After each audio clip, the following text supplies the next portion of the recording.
1 tahun memimpin negeri. Waktu setahun ini terasa cepat atau lambat, Pak? Sangat cepat sekali. Jadi mengibaratkan selama setahun memimpin ini selalu seperti dikejar-kejar, ada orang yang mengejar-ngejar. Ya, yang jelas yang mengejar rakyat. Dikejar-kejar untuk menyelesaikan persoalan-persoalan.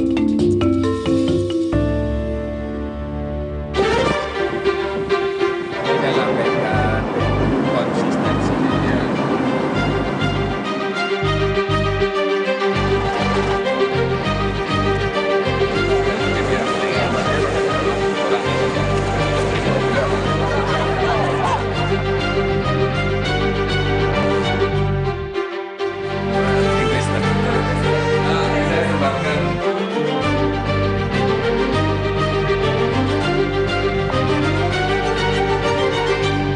Selamat datang di Mata Najwa, saya Najwa Shihab, tuan rumah Mata Najwa.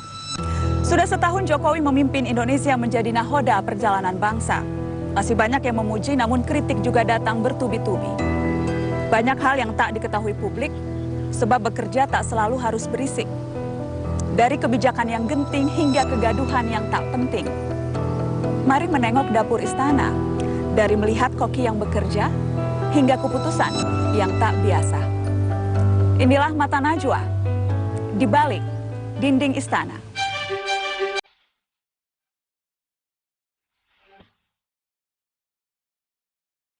Sudah 365 hari Joko Widodo mengemban tugas sebagai presiden di negeri ini. Setumpuk persoalan datang silih berganti. Masalah rakyat harus menjadi prioritas untuk diatasi.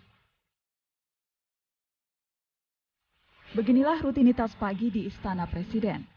Kesibukan sudah terlihat sejak fajar menyingsing.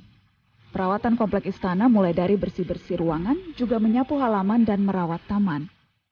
Deretan mobil golf yang biasa membawa tamu-tamu istana juga selalu dicek dan diperiksa. Orang-orang inilah yang setiap hari memastikan segala kebutuhan perlengkapan kerumah tanggaan di Istana Presiden berjalan sebagaimana mestinya. Lantas seperti apa gambaran hari Presiden Jokowi?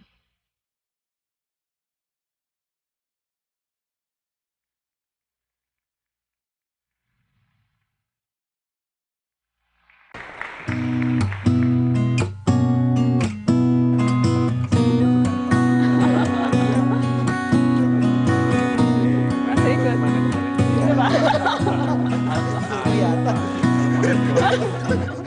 Jalan keliling situ. Terserah Bapak sih.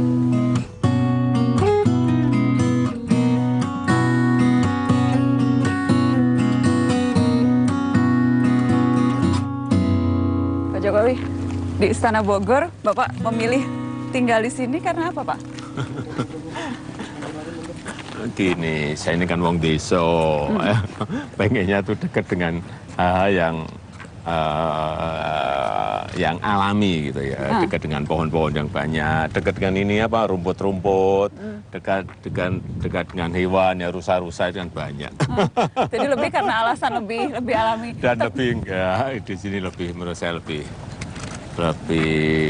sunyi, lebih senyap dan untuk memutuskan hal yang besar saya kira butuh keheningan seperti itu. Kalau di istana di Jakarta terlalu berisik begitu, Pak? Terlalu banyak kepentingan? Ya karena kan di luar istana kan kendaraan banyak sekali. Jadi berisik kendaraan. Oke. Tapi sudah merasa ini rumah belum, Pak Jokowi? Feels at home? Sudah. Bisa tidur pulas gitu kalau malam? Oh, sangat pulas. Alhamdulillah, sangat pulas. Ada yang di luar perkiraan begitu, Pak? Ada yang sesuatu yang ternyata, oh begini toh sebetulnya memimpin negeri sebesar ini, menjadi presiden ternyata seperti ini? Karena mungkin saya berangkat sudah dulu wali kota di Solo, hampir 2 periode, kemudian di gubernur di Jakarta. Saya kira tahapan-tahapan seperti itu yang membuat saya di posisi apapun tidak pernah kaget. Kalau tadi Bapak bilang tidurnya pulas, jadi berarti kalau bangun pagi, yang pertama dipikirkan tuh biasanya apa, Pak? Harga pangan. Harga pangan? Harga beras itu yang selalu pagi mesti saya harus cek. Kenapa itu, Pak? Ya itu kebutuhan rakyat kan, kebutuhan utama rakyat.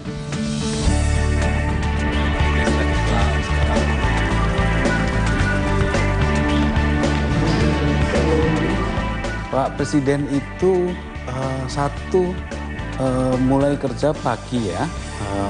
Jadi terutama kalau beliau menginap di Istana Jakarta di Wisma Negara, beliau jam 8:30 itu sudah mulai.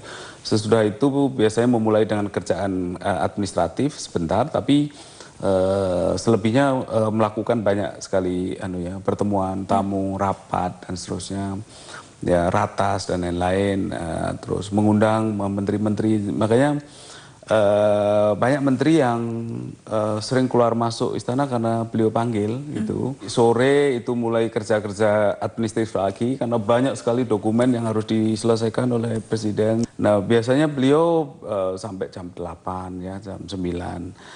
Kecuali ada satu lagi. Kalau ibu negara tidak di Jakarta, itu bisa sampai jam 11.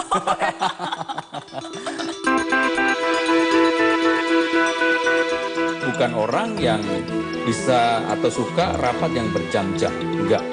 Karena satu rapat itu biasanya 1 jam, 1 materi dan dia putuskan, oleh beliau diputuskan.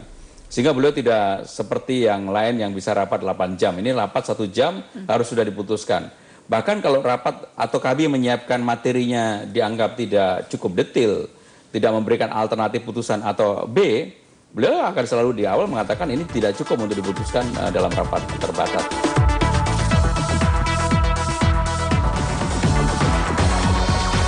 Presiden kita ini Pak Jokowi ini kan super sibuk. Saya sering berseloroh di antara teman-teman ini hiperaktif. Presiden yang hiperaktif. Sabtu Minggu pun kita harus menyiapkan beliau program. Kalau tidak keluar kota, tidak kunjungan kerja, mengatur tamu. Ya, karena beliau ingin semua tamu itu diterima. Ya, jadi Sabtu Minggu pun kita harus mengatur itu. Nah, kami bergantian, ya kadang menteri yang menemani, ada menteri pun bisa bergiliran, tergantung tamunya siapa, topiknya apa yang dibahas. Kadang-kadang juga kami seharian standby begitu, tapi sewaktu-waktu harus di on call istilahnya. Ya, on call. Gambarkan dong Kang, jadi kalau hari yang sibuk itu hari yang seperti apa dan hari yang santai yang seperti apa? Saya kira tiap hari sibuk. Tidak ada rumusnya hari santai ya? Kapan Presiden Jokowi santai?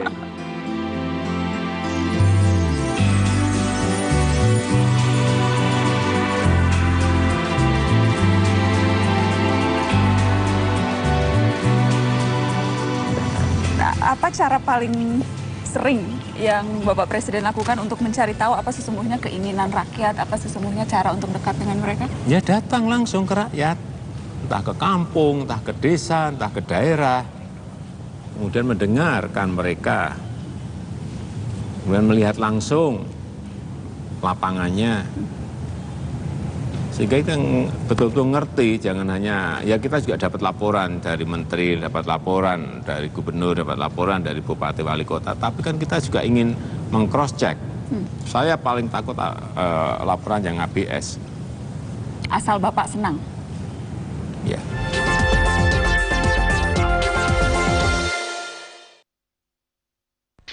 Dan ada aturan main, nggak boleh mengundang orang pakai nasi kotak. Oh. Marah betul. Ya. Nggak boleh disuguhi nasi kotak? Nggak boleh. Harus yang terbaik.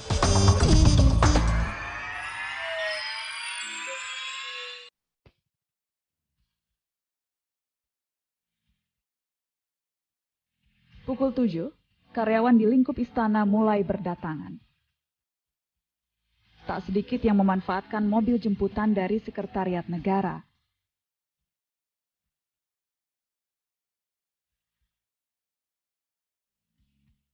Dengan pendapat Pak Deputi dari Ibu Negara kan tanggal 13 mau akan ada. Oh yang ke Bogor ya?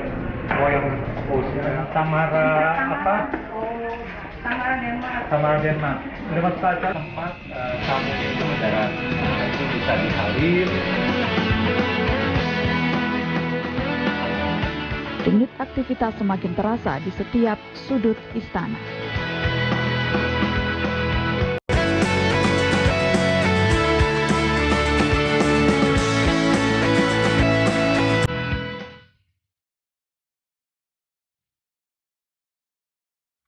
Bagian pemeliharaan itu pegawainya memang pegawai sekretariat presiden dan pemeliharaannya cukup intens, dan mulai dari furniture sampai ke toilet itu pun diperiksa setiap hari, dan juga fasilitas yang ada di istana seperti listrik, air. Saya tugaskan kepada staf dari bagian pemeliharaan bangunan kita ini untuk mengadakan kontrol setiap hari. Jangan sampai ada, let's say, lampu yang satu picek matanya. Mati satu, itu harus segera diganti. Istana ini punya dapur, ya. Tapi dapur istana sendiri itu biasanya digunakan untuk keperluan-keperluan jamuan kenegaraan atau jamuan yang memang ada event yang besar. Tapi kalau untuk kepentingan pribadi Bapak Presiden, beliau ada tukang masak sendiri. Tukang masak sendiri yang mengerti selera beliau. Yang masakannya juga sehari-hari. Jangan dikira beliau itu makanannya beda kayak kita. Ya sama kayak kita juga. Nasi liwet, sayur asem, pala ikan gitu loh. Sama juga. Bacem, sama. Jadi, nah itu masaknya di bagian Wisma Negara di bangunan sebelah situ, ya.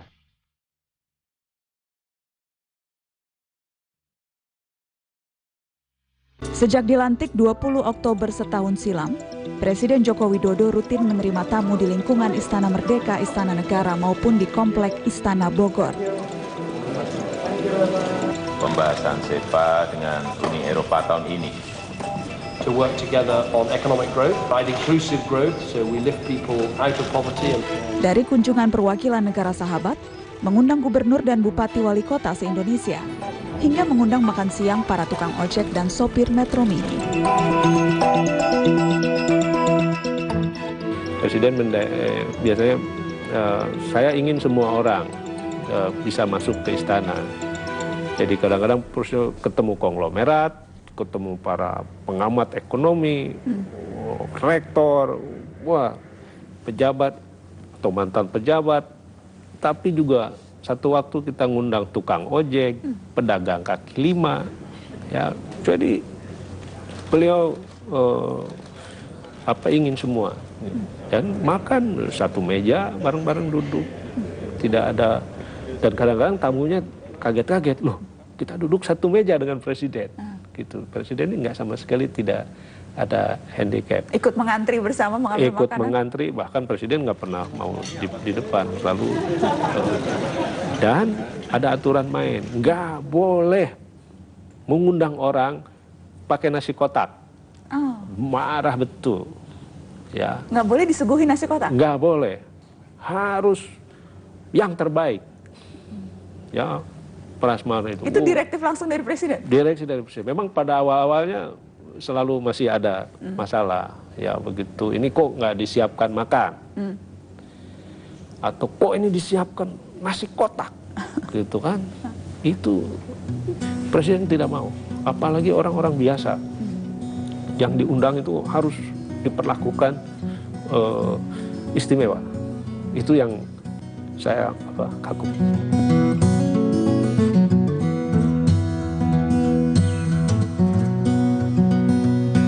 Yang jelas yang sekarang juga tampak berbeda, kerap kali istana mengundang berbagai kalangan untuk makan siang. Terkadang yang diundang sempat waktu itu tukang ojek, banyak supir yang angkutan. Iya, supir Kopaja, Metro Mini, supir angkot, tukang ojek, ada pedagang burung, ada juga pedagang beras, juga ada yang pedagang pasar. Itu dia Pak, kemudian saya ada yang nitip pertanyaan, gimana caranya supaya bisa diundang makan siang Pak Jokowi ke istana? Saya harus menyampaikan amanah yang tanya seperti itu. Daftar atau suka-suka Pak Jokowi hari ini mau makan siang sama siapa? Menyurati saja, menyurati saja. Jadi menyurati ke saya atau kepala staf kepresidenan. Prinsipnya siapapun bisa makan siang dengan Presiden Jokowi? Ya tentu saja kita lihat masalahnya, misalnya baru ada masalah, misalnya kayak kemarin ojek dengan gojek, ya saya pengen ngerti apa sih sebenarnya masalah sebenarnya ini kok rame sekali. Seringkali itu jadi mengundang siapa, idenya dari Bapak? Ya.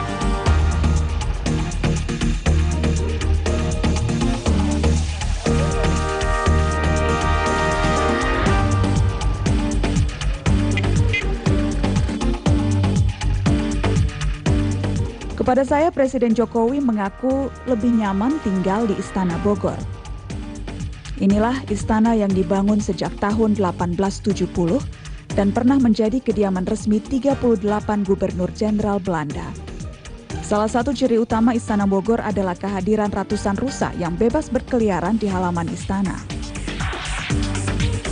Tapi seberapa sering Bapak sore-sore keluar melihat pemandangan, kasih makan rusa itu seberapa sering, Pak? Oh, kalau memberi makan rusa paling pas hari Minggu. Pas hari Minggu? Pagi ya, sebelum sepedaan. Rame. Atau cari wortel untuk makanan rusa. Bapaknya cari sendiri? Ya kalau Minggu. Pagi-pagi ke pasar dulu, beli wortel? Ya nyepeda harus mampir pasar, beli wortel, kemudian beri makan pada rusa. Oh, oke. Yang beli Bapak sendiri ya wortelnya ya? Tapi yang sering anak saya. Ya, yang jelas istana kan sekarang, Istana Merdeka itu pintunya dibuka. Gitu. Jadi ada AC, tapi pintu tengah itu kan beliau buka. Gitu. Beliau buka terbuka karena beliau suka outdoor begitu. Makanya beliau juga suka di Bogor karena lebih terbuka ya. Kalau di sini agak penuh, makanya beliau suka kerja di ruang tengah itu dengan pintu yang terbuka luas. Jadi masih bisa melihat halaman dan sebagainya. Tapi nanti kalau sudah sore sukanya di depan, di teras depan. Ya banyak nyamuk juga sebetulnya itu. Pak Jokowi ini tidak suka AC. Jadi Istana Negara itu beliau suka yang duduk di tempat terbuka, pintunya dibuka, ada angin sepoi-sepoi masuk, dan itu mungkin menjadi ilham beliau. Kan ada juga presiden yang ingin kerja di dalam ruangan, tetapi beliau enggak. Beliau selalu bekerja yang bisa menatap ke taman, dan itu dibuka. Okay. Nah, di awal-awal itu saya selalu memakai kaos dalam yang agak tebal, dan itu selalu berkeringat, dan itu sangat nggak pantas itu membuat kita berkeringat depan presiden, sementara beliau tidak berkeringat sama sekali. Sehingga dengan demikian untuk selanjutnya kalau saya harus ke dalam istana, maka kaos saya pasti tipis. Jadi kalau beliau pengen kita buat nggak tahan dalam rapat sehari penuh, mungkin didinginin. Oh, gitu ya. Strateginya itu, supaya nggak lama-lama didinginin rasanya.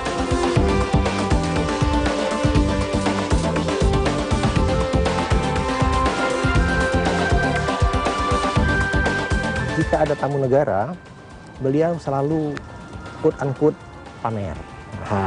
Promosi, dalam bahasa kita promosi. Beliau sudah pelajari istana ini, tahun berapa, luas ini berapa hektar. Beliau sudah pelajari, kita yang kasih bahan waktu itu. Nah, jadi kebiasaan beliau. Jadi sebelum mengadakan pertemuan bilateral, beliau ajak presidennya duduk di situ, di teras itu. Duduk di teras, ngobrol. Beliau menjelaskan sejarah istana, sejarah kebun ini, dan disebutkan pohon-pohonnya langka, bunga-bunganya bunga langka, bukan bunga kebanyakan. Diceritain. Ada sekitar 15 menit, 20 menit, baru mengadakan bilateral. Sambil minum teh itu di situ. Ya, di situ tuh, di teras itu, teras belakangnya itu. Nah, disitulah kelihatan bahwa beliau memang ingin melihat istana ini sebagai simbol Indonesia.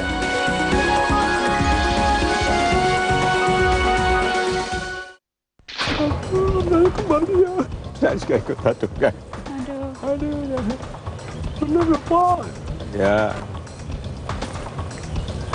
Minta Bapak untuk balik lagi ke sana. Sampai nangis, Pak. Itu nangis. Aduh, kita kan jarak 2 meter kan melihat.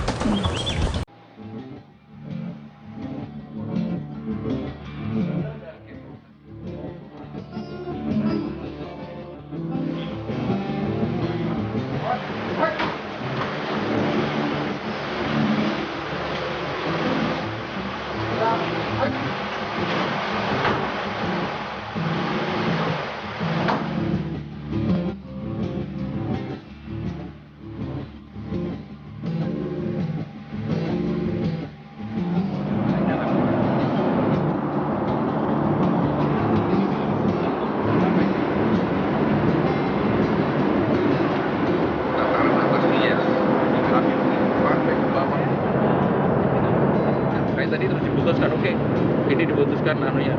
Jadi diputuskan depan masjid tadi sambil duduk.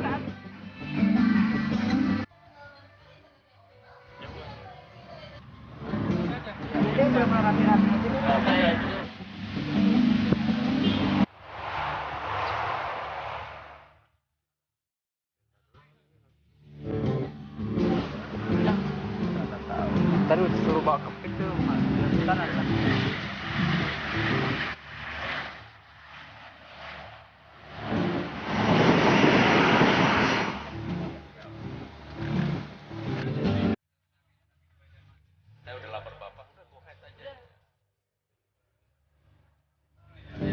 Selama 1 tahun, Presiden Jokowi rutin belusukan ke daerah.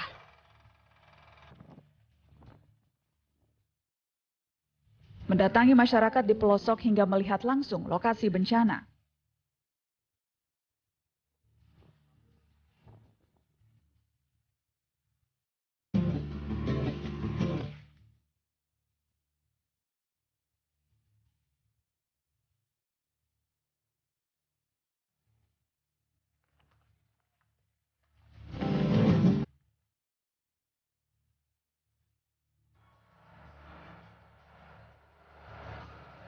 Dulu kan antri rombongan presiden itu panjang, puluhan mobilnya. Sekarang tuh 6. 6? Iring-iringan mobil presiden tuh 6. Jadi kalau ada menteri yang ikut dalam rombongan, apakah di Jakarta atau di luar kota dalam kunjungan kerja, itu menterinya di satu mobil kan, di dalam minibus. Oh, digabung jadi satu? Digabung jadi satu. Itu jadi, spesifik memang presiden yang meminta? Iya, memang intinya beliau itu nggak boleh mengganggu kepentingan umum. Jadi beliau sendiri ridernya itu harus santun, nggak boleh membunyikan klakson sedikit pun, atau bunyi nguing-nguing itu nggak boleh. Kita kan nggak pernah dengar kalau ada rombongan presiden bunyinya nguing-nguing. Itu spesifik Presiden Jokowi yang minta? Presiden yang minta, ya. Nah, malah ada keluhan ke presiden, Pak, itu tolong menterinya masih pakai nguing-nguing katanya.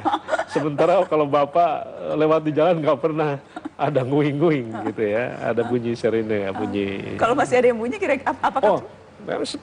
Awal-awal masih ada, biasalah, masih gaya lama, terus ada pergantian di personal, itu selalu masih ada bunyi, dan biasanya beliau suka bilang, itu siapa itu kan, nah, disuruh ditegur, diprotes oleh presidennya langsung. Kerap kali kunjungan kepala negara tak terprediksi sebelumnya. Dari rencana ke lokasi A mendadak berubah menuju lokasi B. Dari rencana terbang ke daerah C bisa jadi mendadak memutuskan mendarat di kota D.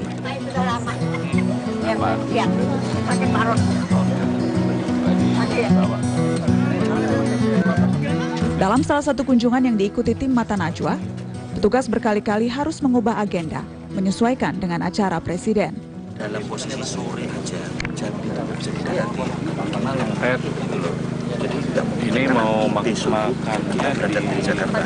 Jadi kita untuk memastikan secara visual langsung, kalau bisa didarati ya kita turun, kalau kita kembali tetap ke biasanya. Lo langsung ke sana aja. Tes aja.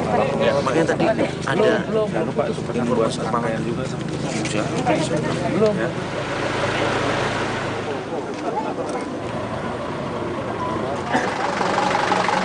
Beliau kan bisa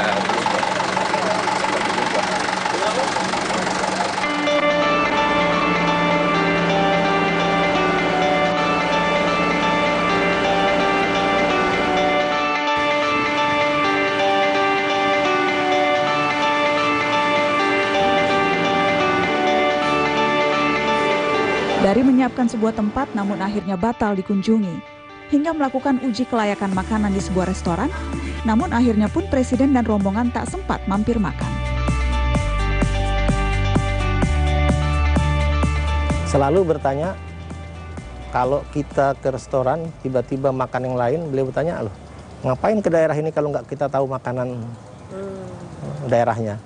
Ngapain ke Banjar kalau kita makan soto Padang gitu? Harusnya soto Banjar dong. Nah, jadi selalu kita bawa ke makanan daerah, selalu. Dan restorannya yang terbuka. yang gede dan rakyat bisa masuk. Maksudnya untuk umum, bukan yang restoran eksklusif, tapi lebih ke restoran yang terbuka untuk umum. Nah, dan biasanya yang dicari adalah masakan daerahnya. Ada tempat yang batal dikunjungi, tapi pernah juga Presiden kembali mendatangi lokasi yang sama, hanya selang 1 jam dari kunjungan pertama. Istana sekarang kan berubah, Pak. Kalau kita bandingkan dengan yang dulu, gaya spontan, kemudian disebutkan Bapak seringkali tidak suka acara-acara seremonial, maunya langsung datang ke satu tempat, kalaupun ada acara nggak mau pakai tenda, kursinya maunya yang biasa. Itu lebih karena style istana atau ada alasan lain? Sebetulnya kalau kita datang ke sebuah seremonial itu kan substansinya malah sering nggak kena. Datang ke sebuah daerah, ke sebuah tempat itu kan kita ingin mendengar keluhan rakyat, ingin melihat masalah yang ada, kemudian mencarikan solusinya. Tetapi kan kadang-kadang solusi itu bisa sebulan, bisa langsung, bisa sebulan, bisa setahun, bisa 2 tahun, dan juga tergantung dan masalahnya. untuk mencari tahu pasti, makanya kemudian gayanya dibuat lebih tidak formal, lebih santai begitu. Iya, betul. Memang saya senang yang saya senang yang informal. Sering tiba-tiba spontan berubah, itu yang kelimpungan tapi banyak juga loh, Pak. Pas pampres, ya, sesuatu itu memang perlu direncanakan. Ya. Tetapi untuk mengecek hal yang memang orang tidak harus tahu terlebih dahulu itu juga diperlukan. Sehingga kita jangan sampai disajikan sesuatu yang basa-basi, disajikan sesuatu yang semu, yang sebetulnya tidak seperti itu yang saya nggak suka. Oleh sebab itu sering saya setelah datang ke sebuah tempat, saya ulangi lagi yang kedua, saya ulangi lagi yang ketiga untuk memastikan bahwa apa yang ada di pikiran saya itu memang betul-betul dilaksanakan. Yang sudah saya perintahkan juga dilaksanakan. Seperti yang terakhir di Palangkaraya ketika tiba-tiba balik ke satu tempat yang baru didatangi 1 jam sebelumnya.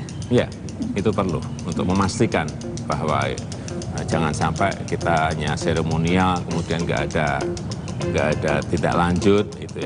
Itu yang hal seperti itu yang harus mulai kita hilangkan.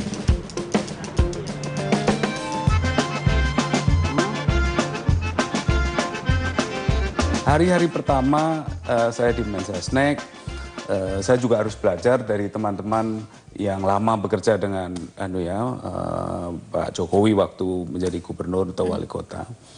Jadi beliau kalau berkunjung ke daerah kan tidak berkenan kalau ada tenda apalagi mewah, terus kemudian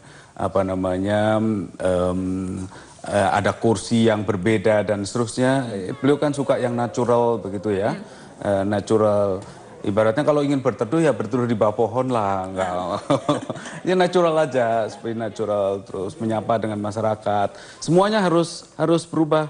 Misalnya Presiden perjalanan ke daerah, beliau berhenti di tengah jalan gitu. Wah, itu kan di awal-awal itu teman-teman pas pampres, protokoler, wah itu pontang-panting nggak keruan. Ya, saya selalu membesarkan hati mereka, mengatakan, ya tugas kita untuk memfasilitasi presiden, untuk mengamankan presiden. Bukan tugas kita untuk menghalang-halangi presiden. Dan mengubah gaya yang selama ini. Dan mengubah gayanya. Ya, itulah beliau yang kita yang harus adjust.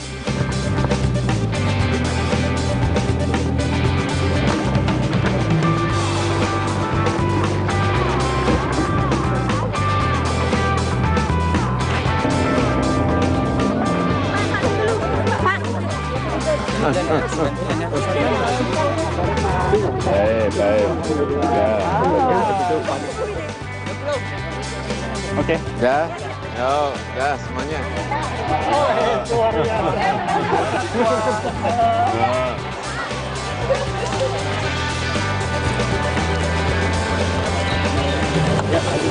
Hampir di semua tempat, semua daerah, semua kesempatan yang kita lihat seperti itu ya. Iya. Dari dulu biasa, sampai yang sekarang. lebih serem dari itu banyak. Apa tuh? Kategori lebih serem. Itu tidak pernah itu mengganggu Bapak? Enggak. Kalau yang paling yang daerah-daerah terpencil yang jauh itu anunya lebih. Antusiasmenya? Misalnya kayak kemarin di mana Ternate tidur itu harus sampai mau naik kapal nangis semuanya. Nangis itu. Maksudnya waktu Bapak pergi naik kapal? Iya, enggak sudah kesana kan mau pulang naik kapal semuanya di Pelabuhan naik kembali ya. Saya juga ikut aduh kan. Aduh ya. Benar Bapak. Ya. Minta Bapak untuk balik lagi ke sana. Sampai nangis Pak? Terus nangis Pak. Aduh kita kan jarak 2 meter kan melihat. Bapak ikut terharu waktu itu? Iya terharu. Aduh. Udah nanti kembali tahun depan. Itu aja. Salah satunya kalau beliau nggak puas sama menterinya, salah satu kakinya digoyangin sedikit-sedikit. Oh gitu? Wah ini para menteri pasti mulai sekarang ngelihat menggoyangkan kaki, maksudnya kaki. Ada, itu tipikal beliau. Setahun ini berbagai persoalan langsung menghadang pemerintahan Jokowi. Dari penataan birokrasi, penunjukan pejabat di posisi strategis, hingga keharusan mengambil kebijakan yang menyangkut hajat hidup orang banyak. Seberapa cepat perubahan itu bisa ditunjukkan Presiden Joko Widodo? Saya ingin menyampaikan beberapa hal. Nah, saya yang pertama tahu itu dari orang-orang istana yang sudah bekerja mungkin dari zaman Pak Harto, 30 tahun lalu masih bekerja di sini. Dari situ saya bisa tahu, pertama soal speed, soal kecepatan. Jadi mereka bilang nggak pernah bekerja membuat kepres misalnya, perpres yang secepat zaman sekarang. Jumlahnya juga luar biasa. Durasinya berapa? Cepat tuh berarti dalam hitungan apa? Bisa hitungan hari. Hitungan hari? Ini pelantikan ya, pelantikan pejabat-pejabat penting itu kan kepresnya yang terbitkan Mensesnek itu.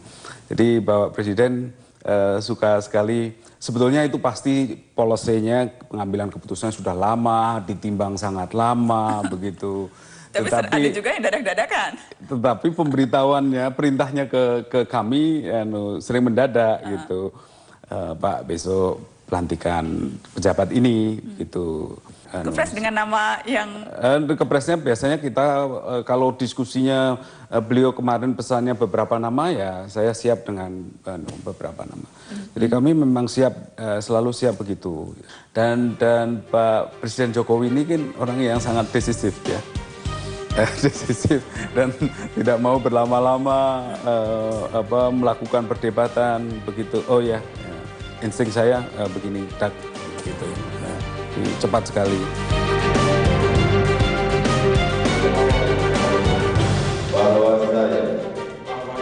Seringkali juga membuat kejutan-kejutan. Bahkan pengangkatan Anda, Kang Teten, sebagai Kepala Staf Kepresidenan itu juga kejutan tersendiri. Saya ingin tahu ceritanya. Iya, itu juga luar biasa kagetnya karena mungkin seminggu sebelum pelantikan itu saya hampir tidak lepas ya mengikuti jadwal presiden sampai malam gitu ya. Terus kami pulang baru Pak Pratikno ditelepon oleh ajudan diminta mempersiapkan pelantikan kepala staf presiden. Terus saya Pak Pratikno, Pak siapa yang jadinya yang diangkat? Bapak belum menyebut nama, itu kan? Ya sudah. Terus gimana? Ya sudah besok kita hadir aja pelantikan. Jadi juga saya hadir pakai batik, saya seperti biasa. Karena biasanya kalau pelantikan biasanya pakai jas. Ya. Udah, terus saya karena saya satu ruangan dengan Pak Pratik ya di Mensesnek, di kantor Setnek. Biasa aja, itu pelantikan jam 9. Nah, setengah 9 Pak Pratik ke ruangan saya pakai jas, pakai peci. Apa Pak? Pelantikan katanya. Gitu. Sudah, saya nggak ada waktu bertanya lagi, ya sudah. Karena waktu udah sangat mepet, ya sudah saya ganti jas, ya, terus. Jadi Anda mendengarnya dari Pak Pratik? Dari Pak Pratik. Dan ya. langsung pakai jas, pakai... Iya. Langsung seperti itu? Iya. Yang terlintas di benak sudah menduga sebelumnya atau betul-betul kaget? Kaget dan terus saya turun aja. Karena itu harus sudah masuk ke ruang pelantikan. Ya udah saya terburu-buru. Teman-teman saya bantuin masangin dasi. Saya pinjam dasi juga. Jadi belum bilang ke istri, ke keluarga dong pas pelantikan? Belum kan. Dan mereka tidak bisa hadir akhirnya? Tidak bisa, bagaimana saya kasih tahu tinggal setengah jam. Habis pelantikan kan Presiden banyak tamu juga gitu kan. Nah, saya belum sempat ngomong gitu, saya pengen tanya kenapa gitu kan. Nah, terus baru sore udah santai, saya nanya, Pak, kok saya nggak dikasih kode kayak aba-aba, saya nggak ditanya siap atau enggak gitu Pak. Beliau cuma ketawa, cuma bilang tugas ini. Ya sudah, saya kerjakan aja. Sesederhana itu, sesimpel itu, ini tugas? Iya, itu aja.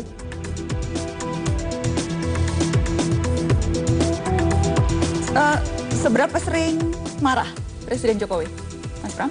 Presiden bukan pemarah ya. Presiden biasanya kalau tidak puas dengan dengan para menteri ataupun juga kami yang mempersiapkan materi, itu tidak marah beliau tuh, tapi gesternya kelihatan begitu ya. Karena beliau ini kan pemimpin yang tidak pernah gestur itu ditutup-tutupi. Nah, saya karena sekarang ini hampir sehari-hari bersama beliau, dengan melihat gesturnya saya akan tahu, apalagi saya sudah mengenal Presiden ini kan sejak sebelum jadi wali kota, sehingga dengan demikian saya udah tahu lah. Oh, bagaimana membaca mimik dan gerak tubuh. Bahasa tubuhnya bagaimana. Seperti apa Mas? Kasih bocoran dong, jadi bahasa tubuh seperti apa misalnya? Salah satunya kalau beliau nggak puas sama menterinya, salah satu kakinya digoyangin sedikit-sedikit gitu. Oh gitu? Wah, ini para menteri masih mulai sekarang ngelihat menggoyangkan kaki, maksudnya kaki. Ada, itu tipikal beliau lah. Oh begitu? Saya tahu ya. Tadi Bapak katakan soal BBM dan juga ekonomi yang melambat, tapi yang dirasakan masyarakat memang hidup mereka susah Pak sekarang.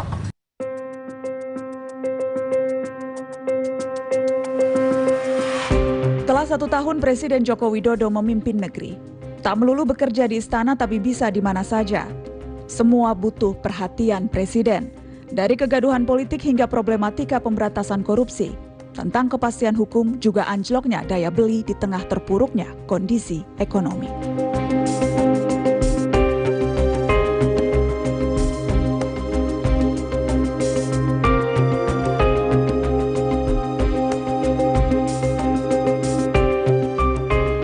Pak Jokowi, terima kasih atas kesempatan ini, Pak.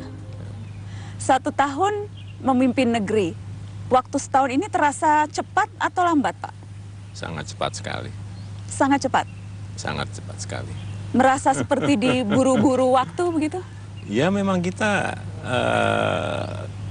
selalu harus merasa seperti itu, karena problemnya banyak, karena masalahnya banyak, karena kita dibatasi waktu, ya memang kita harus kerja keras, kerja mati-matian untuk menyelesaikan masalah-masalah yang ada.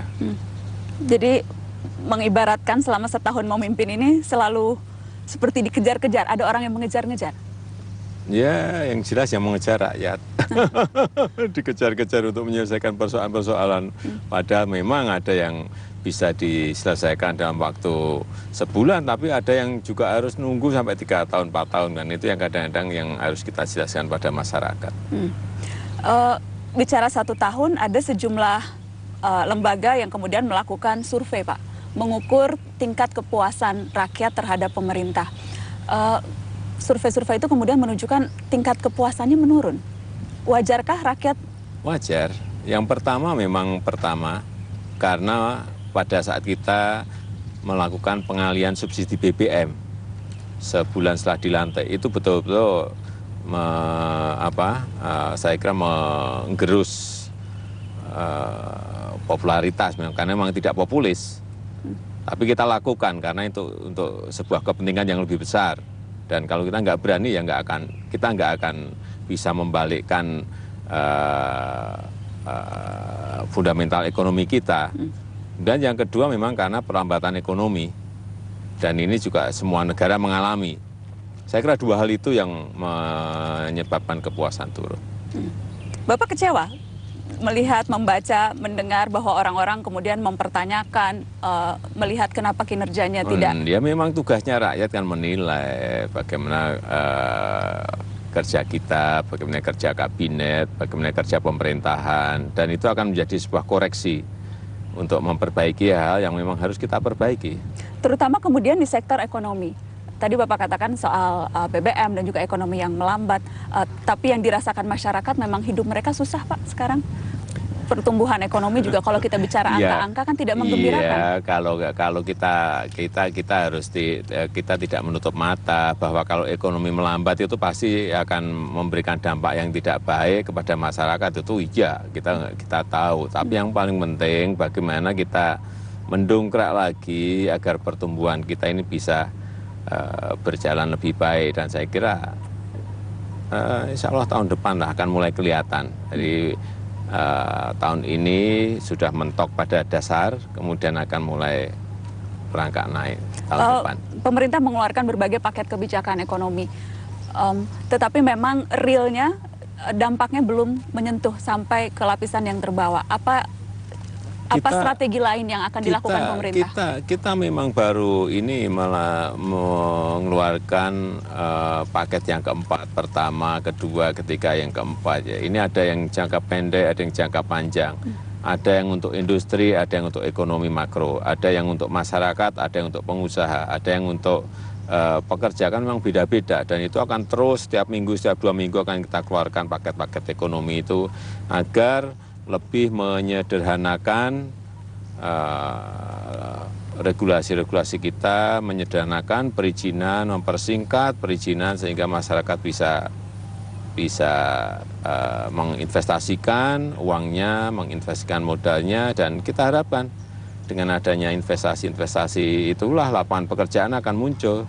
Fokus kita untuk mendukung itu, fokus kita adalah ke infrastruktur, sehingga nantinya industri ini akan terdukung. Kalau infrastruktur jadi, saya kira bukan hanya industri aja yang mendapat manfaat, terutama rakyat, karena dengan infrastruktur yang baik, nanti biaya logistik akan lebih murah. Dengan infrastruktur yang baik, biaya transportasi akan lebih murah. Akhirnya apa? Barang-barang akan lebih murah. Ujungnya ke sana. Ujungnya ke sana. Dan Bapak yakin ini situasi yang kita alami sekarang ini memang situasi yang tadi Bapak bilang bottom, jadi ini memang yang paling buruk dan kita akan membaik untuk tahun depan? Saya meyakini insya Allah seperti itu. Jadi kita harapkan ekonomi akan lebih baik di tahun yang akan datang. Itu terkadang seolah Presiden Jokowi membiarkan itu loh Pak, tidak mengatur, tidak membuat alunan itu menjadi merdu. Salah satu Menko yang dengan sangat lantang menyerang menteri yang di bawah koordinasinya soal berbagai hal. Jokowi kerap kali kemudian berbagai langkah yang pemerintah lakukan soal ekonomi terutama itu tertutupi karena kegaduhan politik Pak. Apakah Pak Jokowi juga melihat kegaduhan politik yang terkadang tidak penting, seperti misalnya yang tidak penting nih Pak, kalau di kabinet misalnya saling kepret antar menteri, kemudian yang penting seperti aparat hukum yang saling berbeda pendapat, saling ancam menangkap dan sebagainya, itu membuat kerja-kerja politik menjadi jauh lebih sulit? Kalau ada yang gaduh-gaduh seperti itu ya terus terang kita harus sampaikan, itu akan mempengaruhi dan juga merusak konsentrasi. Tetapi kalau untuk kabinet sendiri, saya kira memang setiap menteri kan punya gaya sendiri-sendiri, punya karakter sendiri-sendiri. Ada yang gayanya ada yang gaya keroncong kan ya nggak apa-apa toh. Ada yang gayanya gaya rock kan juga nggak apa-apa. Ada yang pengen gaya ngepop kan juga nggak apa-apa. Yang paling penting menteri-menteri arahnya sama, mengikuti semua visi presiden. Jangan ada yang keluar dari situ. Kalau punya agenda lain, soalnya akan berbeda. Yang gaya keroncong, gaya pop, gaya dangdut, gaya rock tadi itu Pak, itu harapannya kan dirijennya satu, yaitu presiden. Iya, yang paling penting masih dalam kontrol presiden. Tapi yang terlihat justru terkadang seolah Presiden Jokowi membiarkan itu loh Pak. Tidak mengatur, tidak membuat alunan itu menjadi merdu. Salah satu Menko yang dengan sangat lantang menyerang menteri yang di bawah koordinasinya soal berbagai hal, soal bukan hanya soal menterinya, soal dengan wakil presidennya pun diserang waktu itu. Sekali lagi itu adalah gaya ya, sebelah gaya yang nggak bisa misalnya menteri KKP Bu Susi disamakan dengan menteri yang lain yang halus kan nggak bisa. Memang sekali lagi punya gaya sendiri-sendiri. Jadi memang strategi Pak Jokowi membiarkan perbedaan pendapat di depan publik bukan itu? Bukan membiarkan, itu karakter-karakter seperti itu kan yang kalau masih dalam posisi visi ke depan yang sama, saya kira buat saya itu sebuah warna-warni. Tetapi kalau sudah melenceng dari visi presiden, saya kira ya buat saya nggak ada toleransi. Dan sejauh ini semuanya masih satu visi soal masih dalam kontrol presiden. Soal yang ramai terakhir soal Freeport, perbedaan pendapat Menko dan Menteri ASDM. Itu masih dalam, itu sesuatu yang Bapak pantau itu masih wajar? Itu menurut saya sesuatu yang diramaikan yang sebetulnya tidak ada isinya. Kenapa? Karena perpanjangan Freeport itu di dalam undang-undang jelas 2 tahun sebelum habis kontrak 2021. Kenapa rame-rame sekarang? Yang meramaikan Menko Bapak loh. Iya, enggak, kenapa masyarakat terus rame-ramekan sekarang? Itu menurut saya dipakai sebuah pembelajaran kita semuanya, apa yang harus dilakukan nanti pada 2019. Menurut saya ada 4 hal dan ini sudah saya sampaikan pada Freeport. Hati-hati, yang pertama masalah royalti, kenaikan royalti. Yang kedua masalah divestasi. Yang ketiga masalah kandungan lokal. Nggak boleh kandungan lokalnya sedikit, harus banyak. Kemudian yang keempat masalah pembangunan untuk Papua. Yang kelima masalah pembangunan industri untuk smelter. Ini harus menujunya kan ke sana. Saya lihat menujunya masih ke situ kok. Masih ke situ? Iya. Jadi perbedaan pendapat di dalam kabinet itu karena ketidaktahuan saja?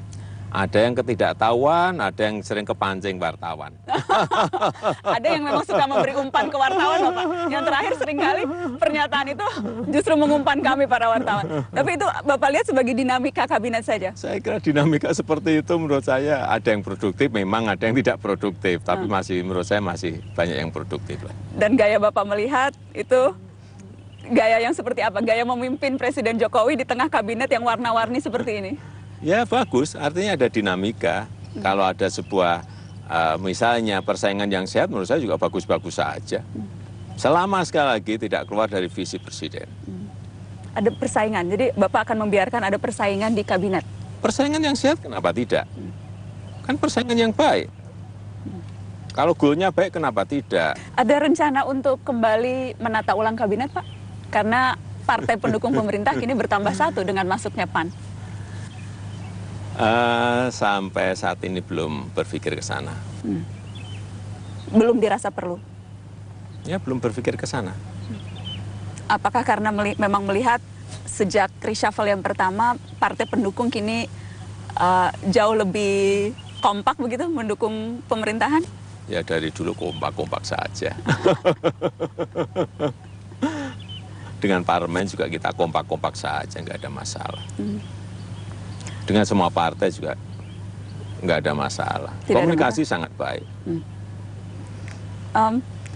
Karena yang menilai nih Pak, terkadang justru partai utama pendukung pemerintah, partainya Presiden Jokowi, PDI Perjuangan, itu kerap kali jauh lebih oposisi dibanding partai pemerintah.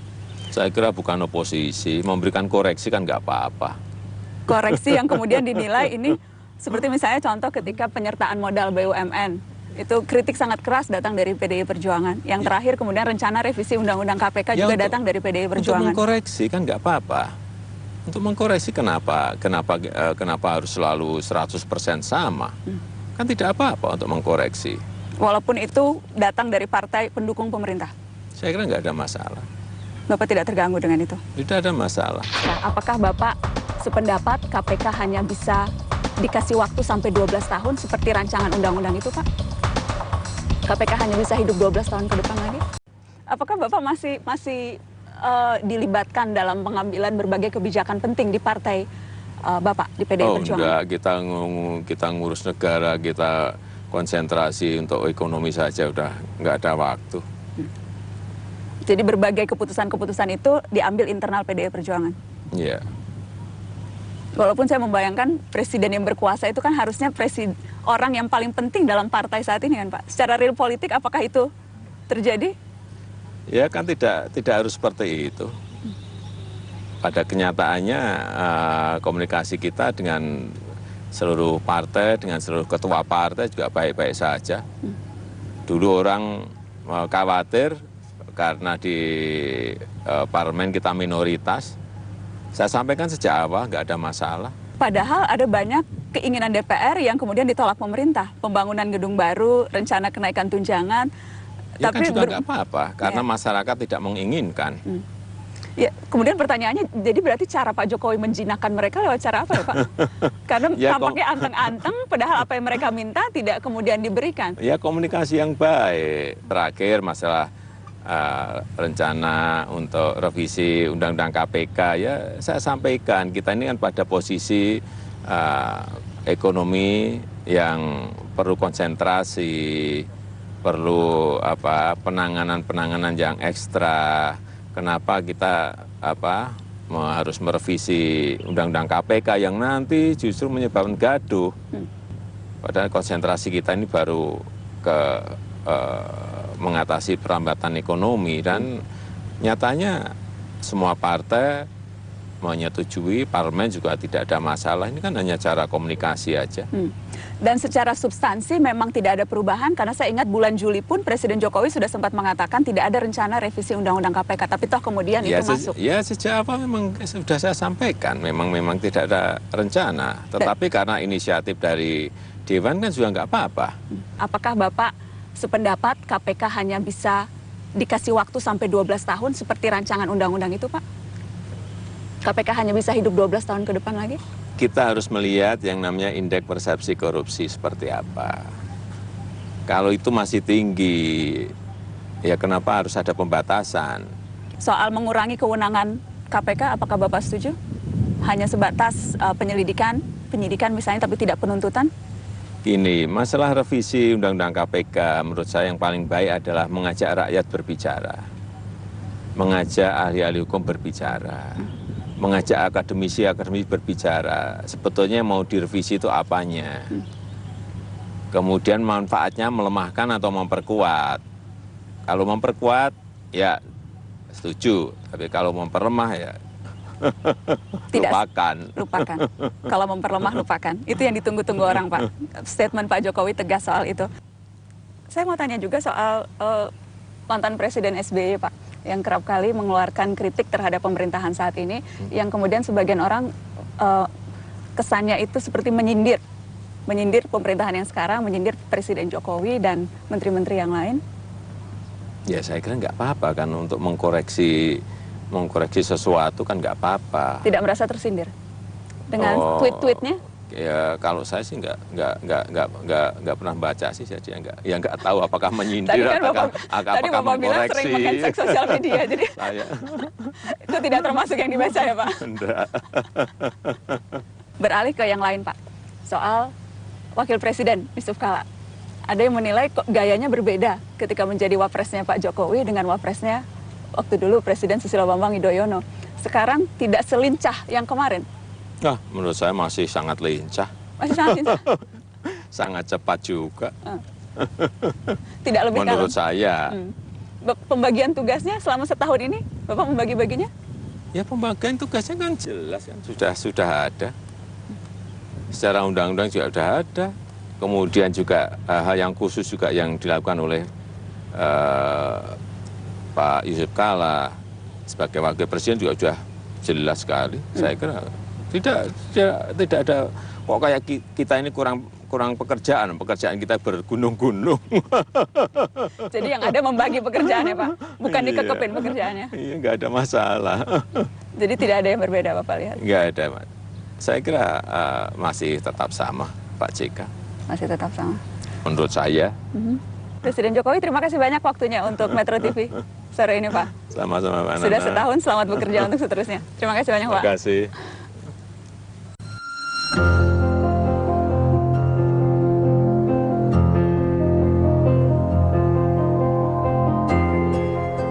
Istana kini jadi lebih terbuka, protokoler biasa mengubah berbagai rencana. Kekakuan diterabas, memimpin dengan fleksibilitas. Kantor bisa di mana saja sebab kerja tak melulu di belakang meja. Istana bukan cuma di Merdeka Utara, Indonesia juga bukan hanya Jakarta. Masih banyak persoalan yang harus diselesaikan, bertumpuk tenggat dan target yang harus ditaklukkan. Ekonomi sedang melambat, korupsi terus menyengat. Politik kerap gaduh, aparat pun tak jarang beradu. Setahun sudah pemerintahan ini berlalu, waktu terus memburu tidak malu-malu. Presiden harus bekerja tanpa henti, sebelum harapan itu terlanjur mati. Please call